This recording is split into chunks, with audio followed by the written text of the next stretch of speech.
እና ከአሁን በኋላ በእንደዚህ አይነት መንገድ ባላገኛችሁ ባትሄዱ በጣም ደስ ይለኛል። እኔ ትናንትና እምላለሁኝ ዛሬ እምላለሁ፣ ሩታ በፍጹም እንድትጎጂ አልፈልግም።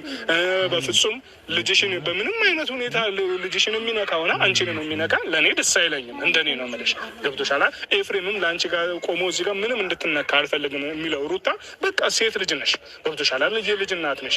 በቃ እንደ እኛ እህት አለን እናት አለን። ያንን ነገር ነው የምናንጸባርቀው ማለት ነው።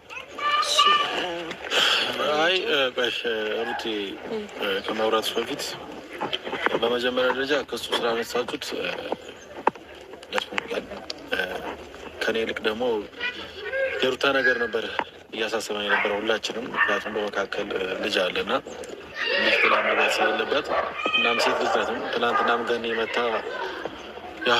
ነግራናለች። ተረጋጉ ምናምን ብላን ነው የወጣችውና ስላነሳችሁት ቡዜም አብርሃምን ስላሳመንሽው በጣም ደስ ብሎኛል። እናመሰግናለን። እሱ ጥሩ ነገር ነው ያደረግሽው። ምክንያቱም ሩታ በዚህ ሰዓት እስር ቤት መግባት አልነበረባትም። ሌላ ነገር ነበር የሚፈጠረው፣ ወይም ደግሞ ድጋሚ ሌላ ችግር ነበር የሚፈጠረው። ጥሩ ነገር ነው ያደረግሽው። ላመሰግንሽ እፈልጋለሁ እና እግዚአብሔር ያክብርልኝ። ይህ ነው ልንችለው።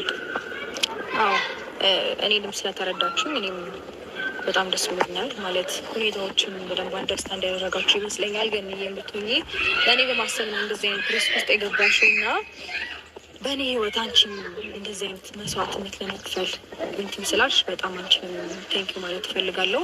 ዴቭም ቡዜም ስለተረዳችሁ በጣም ቴንኪው ማለት እፈልጋለሁ። ተረድታችሁኛል ብዬ አስባለሁ። ማለት ከነበረው ሁኔታ አንጻር ነው እኔም ወደ እንደዚህ አይነት የገባሁት።